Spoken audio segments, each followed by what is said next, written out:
In today's video, we're getting you caught up on everything we've been reading lately. Let's dive in. I'm Brandon. And I'm Taylor, and today we are doing a good old-fashioned reading update. Yeah. My reading game has been slow, though, so... Yeah, but last time it was me. That's true. That's right. So, yeah. This is true. And I haven't been overly fast. I just finished up some that were you only have on the cusp of being finished last time. That's true. Yeah. And one of those is like a book you read in like a day. Yeah. Not even. It's like 2 hours. The way that we do these is we share them in sections. Yeah. So we start with Done and Dusted. Those are ones we finished. Yep. And then we have Bookmarked, which are ones that are being currently read. Bookmarks are in them. And then we have our... quote of the day or compelling pickups, which I do have a compelling pickup. I don't have a quote of the day. That's okay. I don't have either of those things. That's okay. That's okay because we've been doing a lot of like compelling pickups, or I've shared some books that we've recently gotten, so it's cool. Yeah. Except I did have a book that I hadn't recently gotten. I don't think I talked about it yet, but that's okay. We're gonna stick to Done and Dusted, bookmarked for most of it, unless I can think of a quote of the day. Okay. By the time we get to the end. Right. All right. You ready to get into it? Sure. I'll start with my first Done and Dusted. It's a nonfiction my first nonfiction of the year that I finished, and it's Rebels at Sea, Privateering in the American Revolution. Autographed copy. Yeah. By Eric J. Dolan. I got this when we were in Salem area, Boston area, in Gloucester area. Yeah. This was Beverly at the Sea. Or Beverly bookshop, and it had an autographed copy. I had to pick it up. Yeah. But it took me a little while to finish it because it's more of a textbook style, lot of information kind of things. It's not a narrative. Yeah, you told me specifically this is not a book for fiction readers who are trying to get into nonfiction. This wouldn't be the first one I would recommend. Right. But the story is really compelling. It's about the use of privateering by the colonists during the American Revolution as a way to kind of help boost their navy and their ship against, at the time, the British, who had the best navy in the world. So a lot of great deep dives into what privateering is and how it was used and how it helped the American cause. I enjoyed it. It just took me a while because I was reading it at night. And what did you rate it? I gave it 4 stars because it's not one of those narrative nonfictions that it's good, it's fun, it's informative, but it can be a little bit of a dry kind of, taking their time with it. Sure. But it's a quick read if you really read it because it's only like 200 something pages, and some of the pages have like pictures that have a full half page like description of that, and if you don't read those, then you can just through it. But yeah, really fun, really good. Enjoyed it. Okay, my first Done and Dusted is one that I was reading with the boys as like a family read, and it's one that I knew about prior to picking it up because I'd seen the movie a while ago. Right. I feel like I saw the movie shortly after it became like on TV. Yeah. Once it was, a new release movie. In the theaters. Right. And that is called The City of Ember. This is a middle grade novel. I would say this is ideal for kids anywhere from 5th grade to like middle school. Right. Right. It kind of, the main characters are that's like 14? 12 to no, 15. She's 12. Yes. 12 to 14, 13. Well, I always confuse whether or not she's 12 or 14. I think she's 12. 12, yes. Because they get picked at 12. They get picked at 12 to go into the workforce. Yeah. Now, this book, I love it. It was really well written. It definitely reads like a middle grade novel because it's supposed to be approachable for younger ages. However, the way that it's written makes it enjoyable for everybody. There's enough really cool like nuance in there and style, and I really enjoy it. But I also just really enjoyed the story. It's a dystopian post-apocalyptic story. It takes place 200 or so years after some kind of an apocalyptic event took place on Earth. And in the book, and then especially in the movie, it's alluded to the fact that it was probably some kind of like nuclear man-made annihilation of some kind, where the planet would no longer be able to be inhabited by humans for 200 some odd years. So in that time, after this event happened, in order to save people on Earth, they created a colony of people and put them in a place that was like a haven away from whatever was making it uninhabitable on Earth. And you can't talk too much in the beginning about what that is, because you don't really want to spoil what that is. But leave instructions that in 200 years they will know what to do. Right, but the only thing is, the hang up is that the instructions that are left for these people of Ember are left in this special box, and the box is handed down through a particular family, which happens to be the family of our main character. Her grandmother, who is the direct descendant of the person who was handing this box down, is suffering from severe dementia. And so she is at a place where she knows she needs to find something, but she doesn't know what it is, and she's constantly looking. And Lena, the main character, stumbles upon this thing, this box or whatever. Anyway, and it's about how she and another character, Dune, put pieces together to essentially figure out how they're supposed to escape. I mean, this particular underground city, because they're having issues with like the electrical grid. Right. Their supplies. Yeah, their supplies are running out, but something's happening with the electrical grid. Their only source of light at all is from electric incandescent light bulbs. They don't use fire. And so that's kind of what their situation is. And that's what's urging Dune and Lena to try to figure out what's going on. But the kids really enjoyed it. I really love the story. If you need something that's like post-apocalyptic, if you want to experience the genre, the post-apocalyptic dystopian genre, but you really don't want... Heavy. Right. You really don't want the existential dread that comes along with that. You just kind of want something that feels compelling. This is a really good one for that. Yeah. And it's a series too, because there's multiple. Yes, there's you don't need to read all of them. No, there's 3 more books in the City of Ember series. There's The People of Sparks, The Diamond of Darkhold, and The Prophet of Yonwood. Cool. But there's only 1 movie. Right. And Saoirse Ronan plays Lena in the movie, and she does a fantastic job. If you're a Bill Murray fan, he's in it. Yeah, Bill Murray is in it. But yeah, really it's a great one. So that is finished. Awesome. Cool. Yeah, all right. My next one that I finished, it's actually the oldest that I finished, is The Cuckoo's Calling by Robert Galbraith or Galbraith. Or J.K. Rowling. Or J.K. Rowling. That's her pen name that she wrote for these this series that she's writing, and it's what are known as the Comorian Strike series, because the main character is Comorian Strike. He's a private investigator, a PI, and in this he is solving the case of the mysterious death of a fashion model, kind of like celebrity, who everyone assumes it's a suicide. Right? Can I say that? Yeah. But some people close to it don't think it is, and so he's being tasked with trying to uncover some more, because whatever, right? So he's got to go into it, and it's really amazingly well written, and the pacing is really good, and the character development is really amazing, and it's gotten me to want to read more of the books. I have the second one. I think it's called The Silkworm. Cool. So I'll be looking to keep on that. Last time I mentioned it, other people started reading them, and I know one of our patrons, she is now on book 3. Wow. Or has read the 3rd and is now on to the 4th one, and is really loving it. It's also a series on Max, HBO. They've made a series, and like each of the seasons are like there's like episodes, like 2 episodes are like 1 book kind of thing, or whatever. I think it's just like a good kind of like classic detective story. Is what I would say about it.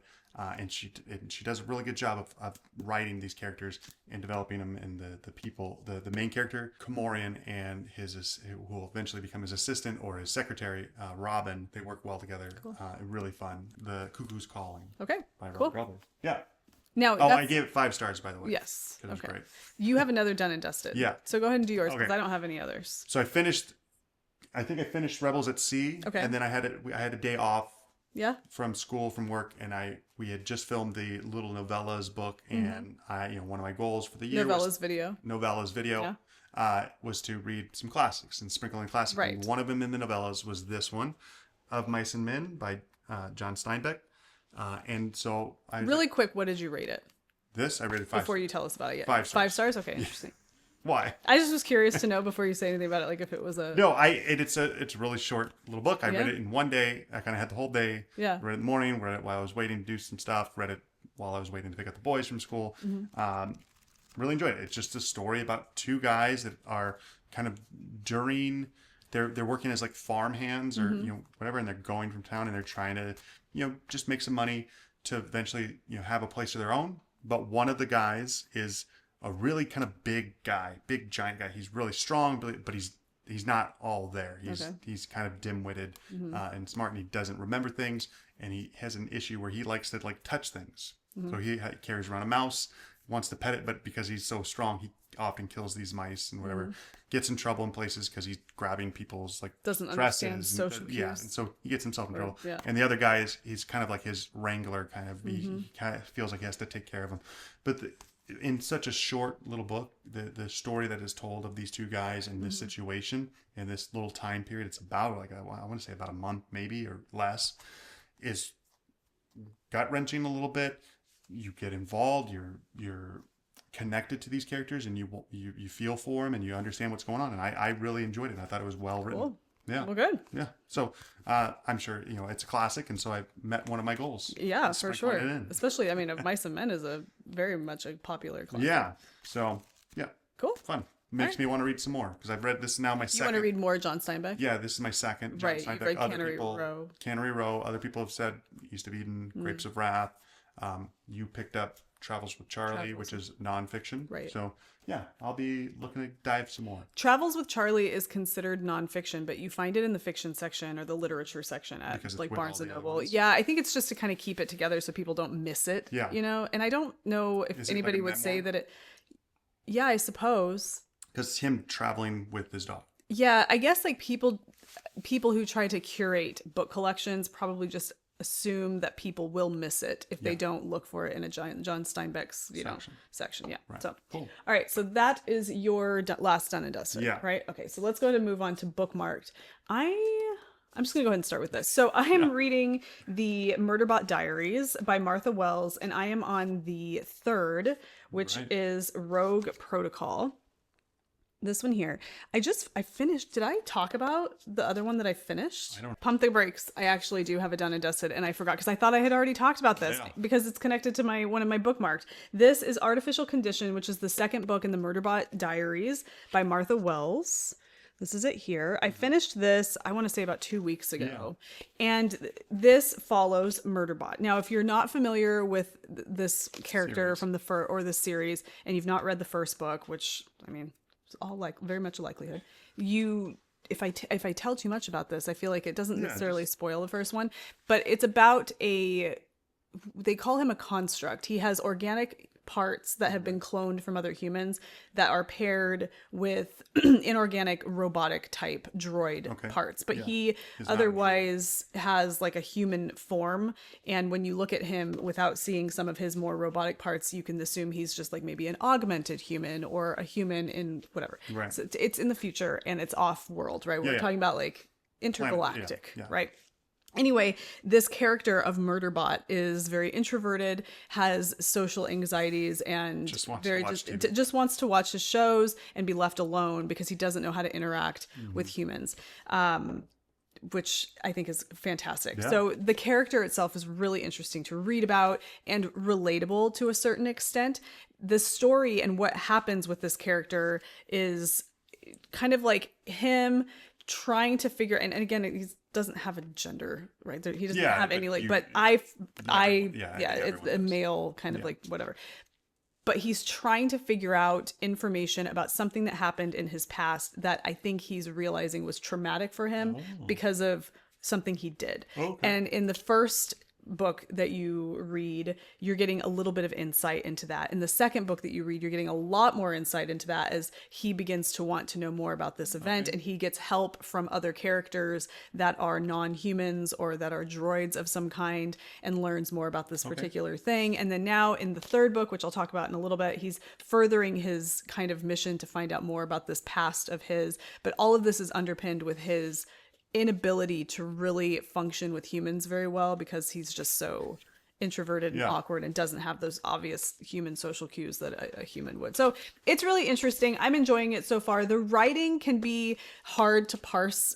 Like it's hard to get through sometimes because it's so matter of fact in the science fiction nature. Everything is just kind of written to tell you that this is the way things are, and you just kind of you have to just accept it and not try to understand too much about all the science fiction-y stuff because it's just very matter-of-factly written. Sometimes that's the best way. Right. And so it's good, and I enjoy it, and I really enjoy the characters. So that is Artificial Condition by Martha Wells, part of the Murderbot Diaries. You want to just roll right into Bookmarked? Let's go right into Bookmarked because this is where I completely forgot. So this is the other one. This is the Rogue Protocol. Now here we have Murderbot continuing his search for information about this thing that he did. Yeah. And he's trying to understand. Ultimately, he's trying to understand if he did it of his own volition or if he was made and ordered to do it. Because one thing that makes him special or unique is that he no longer has a governing module that works. So he can't be controlled by the corporations that produce him, which is not typical for constructs like this. Yeah. So he's able to kind of have free will and think for himself, and he can remember, he has autonomy, and he can remember this event, but he wants to know how in control he was of what he did. Whatever. This is continuing on that search. Awesome. And I've not gotten very far in it, but it's intriguing and I'm enjoying it. But again, I do find that I can't read this when I'm tired. Otherwise I fall asleep because there is a lot of the science fiction jargon that's really hard sometimes for me to understand. But I enjoy it. So that is Rogue Protocol, Martha Wells, Murderbot Diaries. Awesome. Yeah. Okay. So, I'll start with this one. Okay. Another sprinkling in the sci-fi classics. Yeah. I had our patrons help me decide between two books. Yeah, that's right. So it was between Wolf Hall and this one, and this is the one. Two totally different books. I know, but this is the one that came out. It's Robert A. Heinlein's Stranger in a Strange Land. This is the original uncut version. There's a whole thing about this is the re-release after the original by his wife in the 80s. But this is a story about a Martian who is brought back to Earth. And I'm early on, I'm only 64 pages in, loving it. I've read one other Robert A. Heinlein's books, A Door into Summer, and I can see the similarities, the way it's talking about the future. And it's so funny because it's a book written in the 60s. This is 61 when this book was written. And it's talking about the future as if it's now. It's the future he's envisioning. We're talking about it's not 2000s here.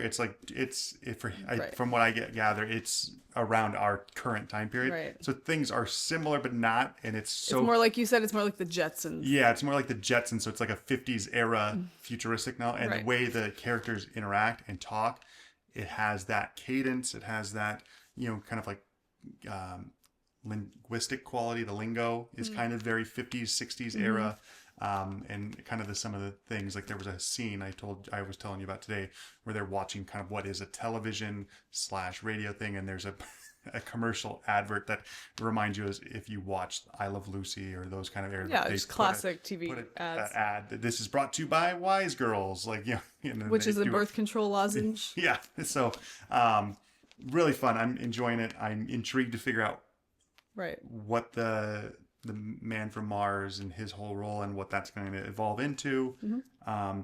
This apparently was banned at one point. Okay. And the original version was significantly shorter because they had to take things out for the audience. For the audience that they think wouldn't have worked, but then when they released it in the 80s, they were like, no, we're going to keep it in because it works better now. And so I'm eager to see what that is. I've kind of read some things of what was controversial. I think it has to do with sexuality and just the topic of sex a little bit more. Okay. So I'm into it. We were talking about this morning over coffee, that when you have books that are written about things that happen in the future, like distant future, to the point that they're futuristic science fiction books, that the way that they talk about things is still going to be very much of the time that it's written. Because, there's only so much that you can do or else figure out what the new style of talking or language is going to be, because you're still writing the book for people in your current time, so they have to be able to read it and relate to it or whatever. So if you're trying to write a book that sounds super futuristic, it's going to make it hard for people, whatever. So you're always going to I'm reading, I can tell the science, the futuristic science elements of it, but it also has this feeling of happening in the past to me. Of course, that's fun. What I'm saying. It's unique. When we were talking about this, if you read books that are written today about things that happen in the distant future, when those people read those books, if it's going to be the same, that you always are kind of going to be a little Murderbot series. That's a science fiction that's happening in the future, kind of. Yeah, I would assume, because we can't do any of this stuff now. But there's no mention of when any of that is. That's true. Or if it's even our it doesn't, it doesn't mention the earth or anything like that. So, but it's just kind of an interesting thing that the writing is always going to be disconnected from what it will be in the future at that time. I don't know if that's even worth. All right, you got another bookmark you want to update us on? So can I just do these last two? What do we have here? One more. I'm going to just do these last two because this one is... and then I have the compelling pickup if we want to do. Ronan did this. They had rainy day schedule at school the other day, so he kind of had to sit in the lunchroom and couldn't go outside and play. So he took 2 pieces of paper and glued them together and just did this. That's me and Ronan. Holding hands because he loves me and I miss him. So I just stuck it in my book. I didn't know you did that. Yeah. But this is The Lies of Loch Lamora by Scott Lynch. Yes, I have been savoring this book for quite a while. I have not been trying to devour it. It's such a good book. Yeah. It's so good. The characters you just fall in love with the characters in this book. And that makes it sound like it's a real lovable, warm, cozy, cuddly book. It's not like that. It's just that written. Yes, it is such a well-written story about these characters that are really enjoyable to read about, and the world is fascinating. It's not our world. It's obviously an alternative world or something, but it's small because it's taking place in this one location and called Camor. There are other areas outside of Camor, obviously, that you hear about other realms, but this takes place in Camor. It follows Loch Lamora and his band of gentlemen bastards, and you just really you become very attached to these characters and the things that they get involved in. It becomes I don't know, like treacherous and intense and suspenseful and heart-wrenching sometimes. And I've gotten to a point where things have happened that I'm just like, and I just absolutely love this book. Yeah. If you want to read a fantasy book that is a fantasy book in the sense that it takes place in a different world, this doesn't have like dragons and magic or anything like that. There's mention of alchemy and stuff, but nothing that feels like magic. Okay. I mean, a little bit. Yeah. Not over the top. But nothing like that. It's very, but you want something that sounds like that is kind of got this gritty underbelly, underworld vibe, crime lords, that kind of thing. Great. This book is so good. So I love this. So I'm still reading this. Yes. Yeah. I'm sorry. It's taking me a long time, but that is because I'm loving it. Yeah. And then for our book club, for the Patreon, I just started reading Blood Over Brighthaven by M.L. Wong. I am only, I don't know, I would say that's probably like a 1/6 of the way through. Who knows? I'm on page 64 and I just started. This is one that we talked about in a standalone video just about this book. Pitched it, yeah. Right, because it gets a lot of people talk about there's people that really love it, and then there's people that don't like it because they feel like there's too much heavy-handed social commentary about whatever. Okay. Yeah. I just started reading it and I'm really enjoying it so far. I like the premise, how they're setting up the premise, or how she's setting up the premise for the story. I like the character so far and the way she's being written, the situation, the world that they live in, and this thing called the blight that is what is keeping people, that is what is presenting the need for this haven that these people live in, is crazy and fascinating. But yeah, I'm excited about it so far. I'm enjoying the overall story, and I don't get, I mean, again, I'm not very far into it. Right. I don't get social commentary vibes yet. Yeah. Because I from what it sounds like to me, there's a lot of things that evolve as you read the story. I will tell you though, I'm reading this. The audiobook I did download from Audible because I had a credit, and I figured as a way to catch up because I'm behind for the book club, I would listen to the audiobook. You should be about halfway through. Yeah, I'm not there. Anyway, I did download the audiobook because that's how because I've already read it or listened to it. He listened to it. Yeah.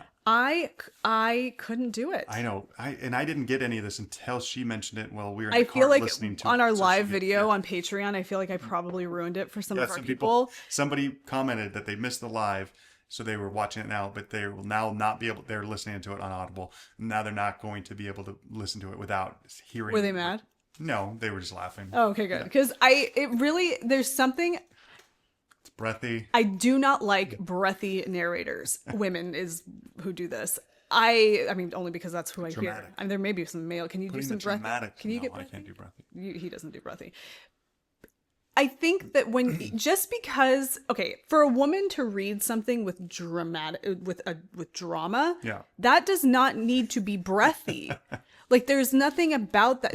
And I feel like what's happening with this audiobook version of this is whoever is narrating this, I don't know the name of this person offhand, they're conflating the idea of drama with, I don't even know what do you call, like, emotional? It's just so, like, breathy. And it sounds like, honestly, what it sounds like is somebody gave her a gentle gut punch before she says anything, because there's always this little, like, at the end. And we got to a point where, yes, granted, it was a high tension situation.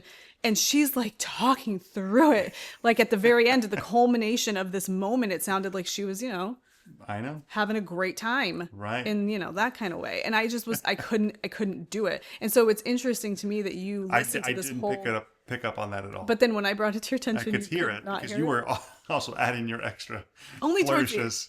Well, it was very obvious for me. And so, in my opinion, if that's the only way that if I were to have chosen to consume this story via audiobook, I don't know if I would have enjoyed the story as much, because it reminded me of the audiobook for Nettle and Bone. Nettle and Bone. Same kind of thing. Which is why you DNF'd that one. Well, I also DNF'd that one because I just thought the story was not good. Okay. But I can't do breathy narrators. It really bugs me.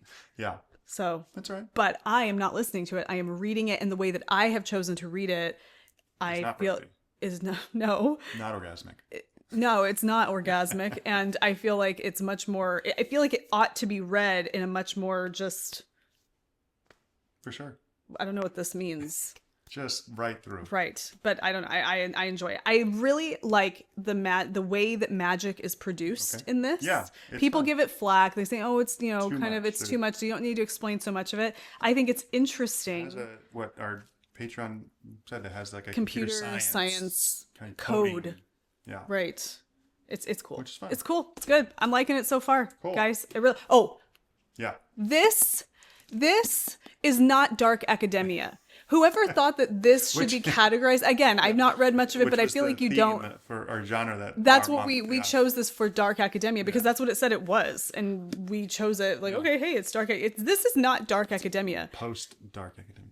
It's like what you said, like dark work entering the workforce, but it's not even entering the workforce as a young, like early 20s person right out of college. She's like late 20s, and she's entering a prestigious position. Yeah. It would be like a professor. Dark corporate America. Yeah. Or like a professor who is now going to take on a much more high profile position in like a university study type situation, but not in the academic. It's not dark academia to me. Practicing their degree. Yeah.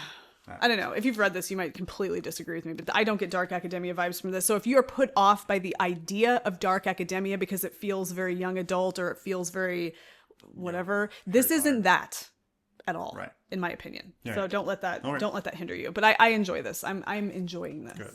So that's it. What do you got? I have one more bookmarked. I haven't really read much of this, but I have started it, and it's called The New York Trilogy by Paul Auster. This was a recommendation by your brother to me when he was in town. And then you recommended it to your school's book club. And then I was like, hey, I got a recommendation because I wanted to have a reason to have to read it.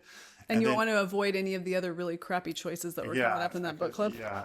Well, not, but anyway, this is a series of 3 books. Yeah. Or 3 stories. Do you think people in your book club watch our show? I don't know. City of Glass, Ghosts, and The Locked Room. Look at the cover art. Cool. I love the cover art. Put that back up there. But it's very much kind of has a spy versus spy element in one of the stories. It has a noir detective element. The first story, The City of Glass, as a result of a strange phone call in the middle of the night, Quinn, a writer of detective stories, becomes enmeshed in a case more puzzling than any he might have written. So, and he's got some mental health issues, right? Like it talks about him dealing with his dark. I think so. Yeah. Because I think I'm only 4 pages in. Wow, big money. But the Quinn, both his wife and child died recently, so he's dealing with that. That's what it is. All right. And then Jeez. The second book, Ghost, this is one your brother was kind of telling me about. And it made me think of Spy versus Spy. It's called Blue, a student of Brown, has been hired by White to spy on Black. From a window of a rented room on Orange Street, Blue stalks his subject, who is staring out of his window. It's very Alfred Hitchcock. Yeah, so Hitchcock, Spy versus Spy. But it sounded fun. But anyway, I recommended it. My school's book club selected it because I think it was the only one that was still available. People think. Yeah, and then so I figured I got to read it if I recommended it, and I that was the reason I wanted to get in on it. The Tower of Babel. Why? I don't know. It's going to come into play probably. Huh. Cool. But set in New York kind of era. But your brother really likes Paul Auster. He says it's one of his favorite authors, and I bought it. And so I figured I got to read it. So far, 4 pages in, I do like the writing. Yeah, that's but good. It does have like a noir. Very noir. Like element to it there. I like how even though this is a traditional paperback, you have the color front page for each individual story. Is that the way it is for each one? These are deckled edges, so it's hard to get the actual... Oh yeah, look at that. Yeah, really cool. That's kind of cool. I like that. I just love that. I like the overall vibe of the book. And then, it has like a map on the back. I mean, obviously it's not really a map. It's more just kind of like a visual reference. Some streets of Manhattan walked by Peter Stillman and Quinn in Paul Auster's City of Glass. Cool. And then just a random painting, a depiction of the Tower of Babel. Yeah. Can't wait to find out how that... Me too. I would like to read that as well, though. Yeah, I think it's fun. So I got to read at least the first book by April 2nd. Cool. All right. Okay, so let's go ahead and move on to quote of the day.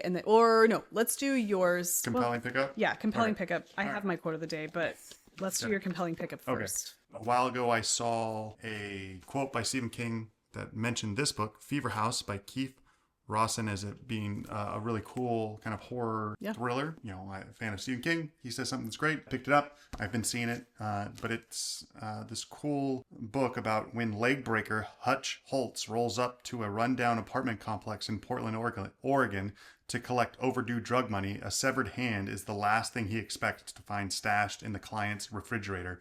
Hutch quickly realizes that the hand induces uncontrollable madness. Anyone in its proximity is overcome with a boundless compulsion for violence. Within hours, catastrophic forces are set into motion. Dark op government agents who have been desperately hunting for the hand are on Hutch's tail. More of the city's residents fall under the brutal influence, and suddenly all of Portland stands at the precipice of a disaster. This sounds like a horror game. I know, right? So like an indie. I thought it was fun, and I don't know if there is a sequel, but there's a second book by Keith Rawson. I keep wanting to say Rawson, that I think is a sequel to it. That just came out as well. So I picked it up because we were in Barnes & Noble, as we often are sometimes. Yeah. And I was like, you know what? I'm going to go ahead and buy this. This is interesting because it's published by Random House. Yeah. But Tor puts the first praise thing on the front. It might have been like originally by Tor or something. It says Rawson's novel plays out like a nightmare, one that's nearly impossible to put down. Yeah. Huh. So I thought it was fun, and it had been on my TBR on Goodreads for a while, and I grabbed it. The unsettling darkness of Joe Hill meets the cryptic mystery of the X-Files. There you go. Cool. Yeah. All right. Cool. And nice. It's a floppy boy. It is a floppy boy. Look at that. Look at that. Good flop. Cool. It's got blood spattered. Yeah, so that's my compelling pickup. I picked that up a couple days ago. So we're going to go into quote of the day. I have a quote of the day. And it's from Blood Over Brighthaven. Now, we talk about the magic system, and some people complain that it's too overwrought in how it's described in the book or whatever. And a dead horse kind of thing. Yeah, and I have not experienced that, but again, I'm not super far into the book. But I wanted to share with you one little section. It happens in the very beginning of it happens in the beginning of the story where a person, the main character in this book, is, I don't even know if you would say competing, but she's trying out, what do you say? She's testing. Yeah, she's testing for the position of high mage in her realm. And in order to do that, she's being given these tasks that require her to do these... Show off her mastery her mastery of magic, right? And she's using a contraption called a spellograph, which looks like a typewriter, like an old-fashioned... typewriter with a viewing screen. A typewriter like this. And that circle that's at the top is a screen that you can use for viewing what is called the other realm. Yeah. Okay. And in the other realm is what they call God's bounty. Yeah. Okay. Now, when I feel like a magic system is explained, and I don't have a huge experience with fantasy, but when I feel like anything is over-explained, I feel like there's a very distinct effort by the author to explain it to you almost outside of the context of the story. Yeah. Like taking a moment to explain it. I mean, obviously trying to fit it into the context, but it just doesn't feel like it feels like they're just trying to explain this thing to you so that you can then continue with the story. One thing I love about Lies of Locke Lamora, and then what I enjoy so far about this, is that anything that makes the world different, like drastically unrecognizable from our own, is given to you in a way that assumes you will just get it. You'll just figure it out. Yes. It's like full immersion into the world. They're not holding your hand necessarily, like just laying it all out and trying to explain every little historical reference. They're saying this is this. Almost like, and I've said this before, like you're walking with a person that you're visiting their world as a tourist, and they're just walking you around. Yeah, this is that. We're going to go to this place today, yada, yada, telling you, using all the lingo, but not necessarily feeling like they have to give you all the backstory of everything. And in your mind, as experiencing this world, it kind of all just clicks as like, okay, you accept it. You just accept it and you're good with it. That's what I love about Lies of Locke Lamora. But it's evident in this first part where she's doing a spell. She's preparing to do a spell, and the writer gives you much more than what I'm going to read for you here, but explaining what she's seeing in front of you. Right. It says, K-Door mapping spells adhered to a rigid structure that made their composition easy, but their use and siphoning difficult.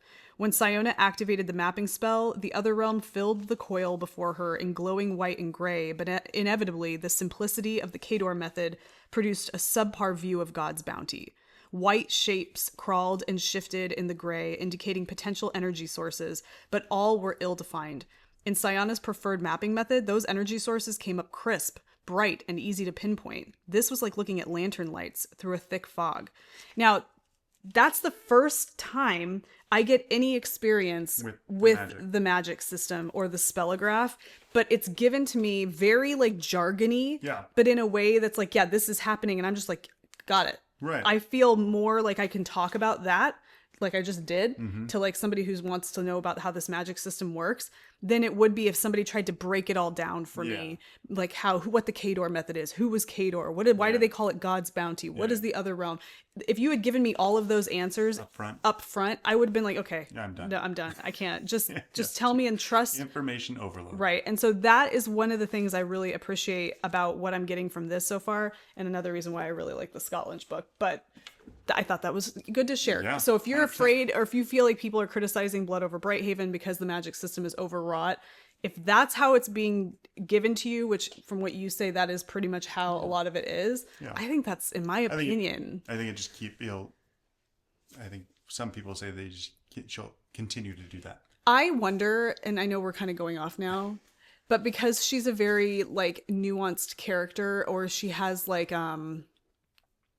idiosyncrasies about her that make her this type of person 100%. That she is, especially if she's almost like a genius in this ability. Oh, she is. People like that when they're explaining how something is going, even in their own like inner monologue, they're running through all of the things that are happening. 100%. It's like listening to Angus in there when he's like doing Legos or whatever, like he's walking through why stuff is working. It's the inner monologue of a person who's kind of a genius at something that is very technical and scientific. 100%. And I think that is different than an author feeling like they need to define their magic system to you. No, I think it's like a way to do it in a way that I feel like is more immersive. Wow. That's my opinion. Right. But anyway, enjoying that. That was quote of day.